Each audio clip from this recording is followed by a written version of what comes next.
काय मग घरबीर सापडाय काय अडचण नाही ना आली?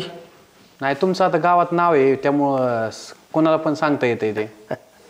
हा नाही कसं आहे आपलं घर बी रस्त्यालाच आहे आणि वावर बी रस्त्यालाच आहे. काय अडचण येत नाही बघा. मुलीला बोलवा ना मग. हा बोलत हो की. ए अरे उरकलं का तिचं? हा घेऊन ये. हे बघा ताई, आता तुम्ही लय वेळा झालाय ते पाहुणे यायचं बघायचं तुमचं कायम नाहीच असतंय. आता आहे ना त्या मुलाला सगळं विचारून घ्या आणि सगळं बोलून घ्या. परत ते गेल्यानंतर तुम्ही मला असं नाही पाहिजे तसं नाही पाहिजे असं काही करू नका. नाही, मी माझ्या पद्धतीने ह्या वेळेस सगळं बोलूनच क्लिअर करते. ते दरवेळेसच झालंय, मी बोलते माझ्या पद्धतीने सगळं. हो चला.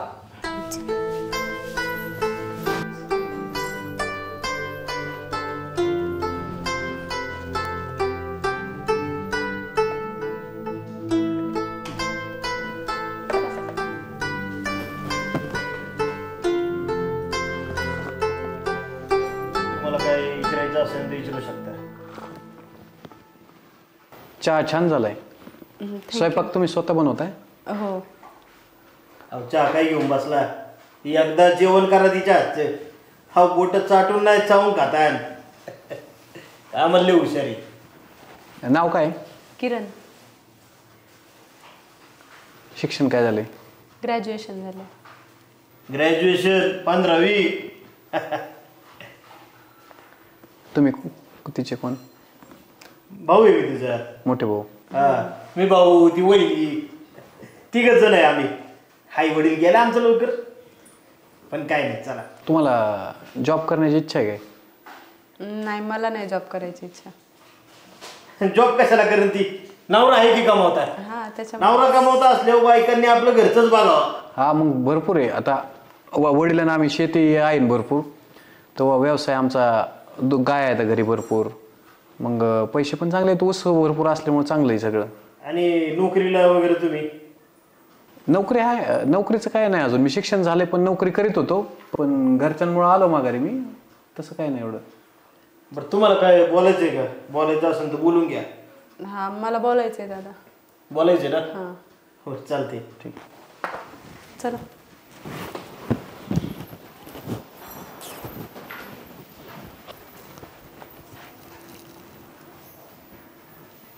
तुम्ही एवढे सुंदर दिसताय. तुम्ही इतके दिवस कसं काय म्हणजे लग्नाचे राहिले? मला शिक्षण कंप्लीट करायचं होतं आणि तेव्हा दादा मध्ये म्हणायचा कर, पण मला शिक्षण कंप्लीट करायचं होतं. मग आता कंप्लीट झाल्यानंतर मग बरेच वर्ष झाले, मग आता तो म्हणतोय घे करून. म्हणलं चला काय हे पण करण्यात अर्थ नाही आता. बरेच एवढं तुम्ही सुंदर आहेत, एवढं शिक्षण पण झालंय, मग तिथं कॉलेजला वगैरे कोणी प्रपोज केलंय, कोणी लग्न असं तुमचं कोणावर प्रेम आहे असं असेल तर सांगा. तसं नाही, तसं म्हणजे प्रेम वगैरे नाही कुणावरती. हा जस्ट आता मित्रमैत्रिणी असतात, एक मित्र होता पण फक्त फ्रेंडशिप होती, बाकी काही नव्हतं. नक्की सिरियस नाही एवढं? नाही, फक्त फ्रेंडशिप होती. दादाला पण माहिती आहे तो मित्र माझा. बरं, मला तुम्हाला एक विचारायचं आहे. आता तुम्ही एवढं शिक्षण घेतलंय, तुम्हाला एखादा चांगला जॉब भेटन, तुम्ही शेती का करता, जॉब का करत नाही? जॉब नाही करू शकत. शेतीत आता आमची घरी सगळी शेती असल्यामुळे मला हँडल करावं लागते. वडील किती दिवस करणार? हा, पण आता ते गावाकडं राहणं, मग जॉब असल्यावरती कसं थोडं बाहेर राहणं, हे ते जरा कल्चर चेंज होतं. मग त्या सगळ्या गोष्टी म्हणजे ते नाही करत. नाही, असं नाही करू शकत नाही. अच्छा, बरंच चालायचं का? ठीक.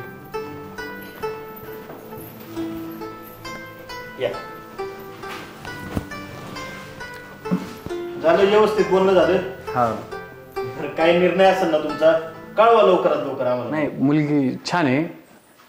एवढं आता तुम्ही एवढे प्रतिष्ठित आहेत गावातले, आणि त्यांचं पण मागचं म्हणजे चांगले आहेत मित्र वगैरे, त्यांचे फ्रँकली बोलणं एकदम तुम्हाला आवडले. म्हणजे पसंत आहे म्हणायचं. हो. तुम्ही सगळं विचारून घेतलं ना तुमचे काय प्रश्न आहेत ते? हा, विचारलं मी. घरच्यांना सांगतो, मग तुमच्याशी भेट घेतील ते. हा नाही, तुमच्या 4 पाहुण्यांना सांगा, आम्ही आमचे 4 पाहुणे बोलून घेतो आणि तारीख काढू मग आता पुढच्या भेटीत. चालेल ना? अरे दादा, मला तर विचार पसंत आहे नाही पसंत, तू तारीख काढण्यापर्यंत गेला. आता तुम्ही काय? नाही, मला नाही करायचं लग्न यांच्या बरोबर. का बरं? का बरं म्हणजे नोकरी नाहीये फिक्स, एक ठराविक इन्कम नाहीये. तुम्ही शेती करताय, शेतीचं काय खरंय, शेती जुगार खेळायल्यासारखी आहे. आज पैसा एखाद्या पिकात येतोय, पुढच्या ह्याच्यात नाही आल्यावर मग काय करायचं? मग काय दुसरं पीक होतच ना, शेती तर जागेवर आहे ना.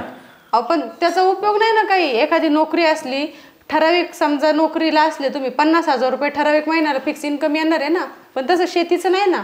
आता मी पण नोकरी करून पाहिली, मग याचा अर्थ गावाकडली जमीन अशी कुणी करायची वाटेन तरी किती दिवस जाणार, तिथे मनापासून करत नाही कुणी. मग स्वतः लक्ष दिलं तर उत्पन्न चांगलं निघू शकतं. नाही पण मला नाही ते तसं लाईफस्टाईल. तुम्ही सांगा, तुमचं ही कांद्या जेव्हावरती घर झालं, मग तुम्हाला लॉटरीत लागली म्हणणार त्याला का तुमचा स्वतः विश्वास नाहीये? कसं आहे पाहुणं सांगू का तुम्हाला, ते आता आम्हाला साधलं म्हणून सगळ्यांना साधन असं नाही. म्हणजे तुमच्याच मनात नाही, मग माझं इथं थांबण्याचा काय अर्थच येत नाही.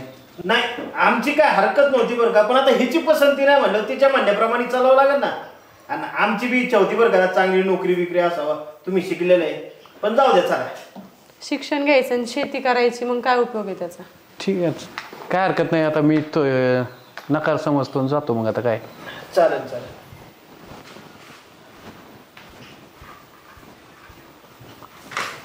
बरं झालं स्पष्ट सांगून टाकलं. अरे मग नंतर काय हा नाही करत बसायचं, उगाच फोन येणार 50 वेळा त्यांचा. त्यांचे पाहुणे आपल्याकडे येणार, आपले तिकडे जाणार, त्याच्यापेक्षा आधीच काय सोक्ष मोक्ष ते बरं आहे. एकदम बरोबर. मग काय, तशी नोकरी चांगली म्हणायची तुम्हाला होय. 75,000 पगार आहे आणि स्वतःच लागलाय तुम्ही, पुढं वाढत बी जाईन म्हणा. बरं घरी कोण कोण असतं तुमच्या? आई वडील, एक लहान भाऊ आहे, त्याचं शिक्षण चालू आहे. बरं. आणि शेती वगैरे काय? नाही, शेती नाही आहे आम्हाला. शेती नाही मग कसं हा म्हणायचं नाही का? म्हणजे समजा उद्या चुकून तुमची नोकरी गेलीच, शेती असल्यावर निदान काहीतरी पिकवता येतं आपल्या रानात, पोटापुरतं करता येतं. नोकरी गेल्यावर मग काय करायचं शेती नसल्यावर? नाही तसं काही नाही, पण नोकरी तरी कशाला जाईल नाही का? त्याचं काय सांगता येतं. आत्ता कोरोना आला होता, किती जणांच्या नोकऱ्या गेल्या दादा. सगळे लोक गावाकडे पळायला शेती करायला. तुमच्याकडे शेतीच नाही म्हणल्यावरती तुम्ही पळणार तरी पुढं. तुमच्यामुळं माझेही हाल नाही. हा, आणि तुमचे मामा म्हणले होते बरं का, गावाकडे काही एखादा एकरी, पण तेवढ्यात काय व्हायचं हो? त्याच्यात काय त्या व्हायचं? 2 भाऊ तुम्ही, थोडं नोकरीला काहीतरी पाहिजेच ना जोड. नाही नको, तेव्हा काही जमायसारखं नाही. तुम्हाला स्पष्ट सांगून टाकतो, काय उगं परत घरी गेलं तुम्ही आशेला लागणार, 2 फोन करणार, आम्ही 2दा टाळणार. त्यापेक्षा जे आहे ते स्पष्ट. तुम्ही काय राग मानू नका. नाही रागाचं काय त्यात, उलट बरं आहे, स्पष्ट सांगितलं तेच. ठीक आहे, चला येतो मी.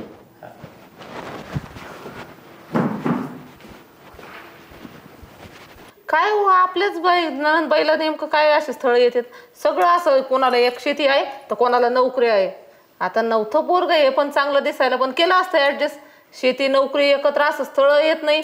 काय समजा ना त्यांचं काय, ते नवरदेव बी मला पटला नाही. हा ते तर आहे हो, पण दोन्ही असतं तर चला बाबा जाऊन द्या, केलं असतं ऍडजस्ट. काय करावं गाडी आता माणसं. हा ना, चांगलं भेटन बघू दादा. उगाच घाई करायची आणि हाताने कल्याण नाही करायचं मला. हा तू काळजी करू नको. स्थळ काय अशी येत आपल्याला. मग काय तर उगाच घाई गडबड करायची आणि भविष्यात काय झाल्यावर मग कुणी कोणाला बोलायचं? खरंय की आता आज नाही होय, 1 दिवसात 2 स्थळ आणली मी. ते आहे हो, पण असं भेटन कधी का ज्याला शेती पण आहे नोकरी पण आहे? वहिनी दादा बघन सांग. भेटाय म्हणजे आपल्यात काय कमी आहे? एवढी 15वी शिकलेली पोरी. आपलं आहे हो ठीक तुमचं, पण बघा चांगलं. बघतो चल किचन मधलं घेऊ आपण. आवरू या.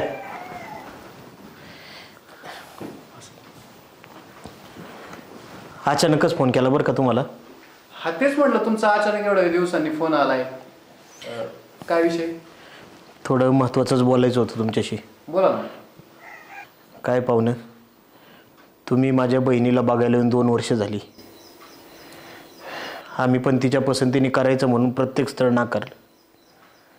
पण अहो, तिच्या मागल्या मुलींची लग्न झाली आणि अजून तिचं तसंच राहिले.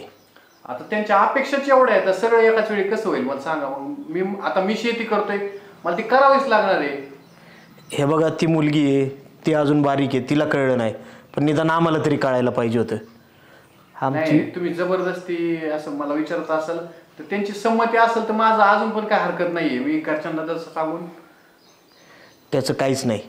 उलट मी तुम्हाला इथं बोलवलं, आमची चूक झाली, आम्हाला माफ करा. काय जरा इतकं वेळ नाही आणलं, त्यांची संमती विचारा, नाही तर बळजबरी नकोय आपल्याला. नाही, त्यांच्या संमतीचा विषय नाही, पण माझी तरी हरकत नाही. माझ्या समोर बोलवा त्यांना विचारा, नाही तर ते उद्या परत म्हणायचे तूच केलं, तुम्हीच केलंय. किरण, हे किरण, आले. काय काय रे दादा? विचारा त्यांना. हे बघ, यांचं स्थळ आपल्याला काही वर्षापूर्वी आलं होतं. त्याच्यानंतर आपल्याला अनेक स्थळं येऊन गेली, पण मला काही ती पटली नाही. शेवट मी यांनाच परत बोलून घेतले. तेव्हा माझी अशी इच्छा आहे का तू या स्थळाला हो म्हणावं. अरे पण मी नाही सांगितलं होतं ना दादा. मी तुला कारण पण सांगितलं का तू परत मला त्यासाठी म्हणतोय मला हो म्हणून. हिचं ऐकायला मग तसं नाही, तुम्ही बसा एक मिनिट. काय बसा आता ती बसून काय ते त्यांना संमती घेतली नाही, मग मला काय बोललेलं परस्पर. तिला मला तुमच्या समोरच विचारायचं होतं म्हणून बोलवलंय मी. पण काय चाललंय एवढं काय आडावाडा? काय आहे, या पाहुण्यांचं स्थळ आपल्याला 2 वर्षापूर्वी आलं होतं. आलो तेव्हा आपण तिला नकार दिला, उद्धटवाणी बोललो. पण हे बघ, मला तर असं वाटतं की ह्यांच्यासारखं चांगलं स्थळ आपल्याला परत मिळणार नाही. बरोबर. आणि किती दिवस हिला तशीच ठेवणार आहे आपण. अरे पण त्यांना नोकरी नाही दादा. अहो ताई पण आता कवर हे आता झाले ना 2 वर्ष याच गोष्टीला. असं केलं तर आपल्याला तसं चांगलं स्थळ बघा ना यांना, नोकरीवालाच बघा. नोकरीवाल्याने जर पोट भरत असतील ना तुमचे, त्यांना एकाच घरात राहायचं असेल ना, जर शेतीवाला नकोच तर मग शेतकरी नकोच, तर यांच्यासारख्यांनी असं करायचं. तुम्ही का शेती करताय म्हणून तरी बरं आहे. तुम्हाला जाणीव पाहिजे होती. तुम्हीच असं लाडाने केलेले, मी माझ्या काय गळ्यात घालता म्हणते. आणि नोकरीवाल्या मुलाला शेती असणार आहे का? ज्याला चांगली शेती आहे तो कशाला नोकरी करेल? आज तो नोकरदाराला सरच आहे. तू थोडा विचार कर. माणसाला आयुष्यात कुठं ना कुठं तडजोड करावी लागती. आणि मला तर वाटतंय यांच्यासारखं स्थळ आपल्याला परत मिळणार नाही. अगं घरी चांगली शेती आहे, दुधाचा धंदा आहे त्यांचा, आणि होतकरू मुलगा आहे, त्याची काही करायची तयारी आहे. तर तुला काय अडचण आहे? परत जाऊ दे आता, एवढं ना काढू. मी त्यांचे जरा चांगलं हे करते, विचारते आणि करूनच टाकू आपण. लगेच फिक्सच करून टाका. नाही तसं नाही, मला तिला रागवून दडपून विचारायचं नाहीये. आता कवर एकदा वही निघून गेल्यावर काय परत असं भेटणार आहेत का? हे बघ, तुला थोडं ना थोडं कुठेतरी ऍडजस्ट करावंच लागणार आहे. आणि सगळ्या बाबतीत तुला तो परिपक्व कशाला पाहिजे? तू काय आहे ते बी ठौर्य गोट्या वाढाय जाणार आहे का? माझं काय म्हणणं आहे, ऐका, तुम्ही आले ना, असं नाही की तुम्हीच लगेच शेतीच करावं लागेल तुम्हाला. स्वतःला आम्ही आहेत ना, जर नाही काय झालं तर आपण हँडल करून घ्यायची, एवढंच असतं काम. अहो मी म्हणतो शेती करायला लागली तरी त्यात लाच काय वाटायचं कारण आहे? हा मग चांगलं आहे ना. जेव्हा तिला जाणीव येईल की नवऱ्याचं जे केलेलं ती माझंच आहे, तेव्हा ती कुणी पण कोणतीच मुलगी अशी राहणार याल्याशिवाय राहणार नाही. मनासारखं स्थळ आपल्याला कधीच भेटणार नाही बघ. काही ना काही तडजोड करावीच लागेल. आणि ज्या गोष्टी कमी वाटतात ते ना, तू स्वतः जाऊन तिथं त्या भरून काढायच्या. तुला वाटतंय ना तो माणूस जर ह्या क्षेत्रात कमी पडतोय तर त्याची बायको म्हणून तू त्या बाजूला पडती बाजू झाकून घेतली पाहिजे. बघा, तुमच्या मनाने तुम्हाला काही दबाव नाही आणत. आता मला नव्हतं माहिती तुमच्या घरी डिस्कस झाला असताना, असं मी विचार केला म्हणून मी आता, पण तुम्ही तुमच्याकडे विचारच नाही, डायरेक्ट त्यांनी बोलवले. अजून पण तुम्ही विचार करा, आणि जर तुम्हाला तुमच्या मतावर ठाम राहायचं असेल तर मी माझ्या मतावर ठाम आहे. मग सांगा मला काय असेल ती, परत मी येणार पण नाही. हे बघ, मुलगा जर कर्तृत्ववान असेल ना तर तो शून्यातून विश्व उभं करतो. आणि तो जर आईत खाऊच असेल तर त्याला आयुष्यात काहीच करता येणार नाही. मग ती प्रॉपर्टी काय जाळायची आहे का? माझा तर ह्यांच्यावरती विश्वास आहे. तुझा विचार तू कर. आता तुझा विश्वास आहे दादा, मग मान्य आहे मला. पण बघितलं तुम्ही, चूक तिची नव्हती. आम्हीच तिचे फालतू लाड पुरवत बसलो होतो. त्यामुळे तिच्यासारखेच आमचे बी विचार झालते. बरं बसा, मी आणते सरबत तवर. मग आता सरबत काय करती? चहा कर, तोंड गोड कर आणि डायरेक्ट जेवणाच्या तयारीला लाग. बरं बरं, मी करते स्वयंपाक. बसा तवर आता. या ताई. हा, मुलगी सुंदर आहे तुमची, सगळं स्वयंपाक वगैरे येतो. फक्त तो एकच डोक्यात खूळकच काय बसलं तुम्हाला माहिती नाही. पण जर जी नवीन अशी बायको होणारी जर शेतीत मदत करू लागली, कोणता शेतकरी असेल गरीब राहील. मुलीची आणि मुलांच्या पालकांची पण काय आता गैरसमज झालाय माहिती आहे का? की सगळं आयतं पाहिजे. आमच्या मुलीला काहीच करायला लागू नाही तिथे गेल्यावर. अहो तुमच्या मुलीने नाही तर कुणी संसार करायचा? त्यांना तिथे जाऊन मेहनत घेऊ द्या, कष्ट घेऊ द्या ना जरा. बरोबर आहे की नाही? मला 2 वर्षात हेच कळलं बाबा. आणि नंतर म्हणलं आपलं चांगलं स्थळ हातून जाण्यापेक्षा तुमच्याच घरी द्यावं तिला. बरं मी काय म्हणतो पाहुणं, जरा रानात नेऊन जाऊ आपण.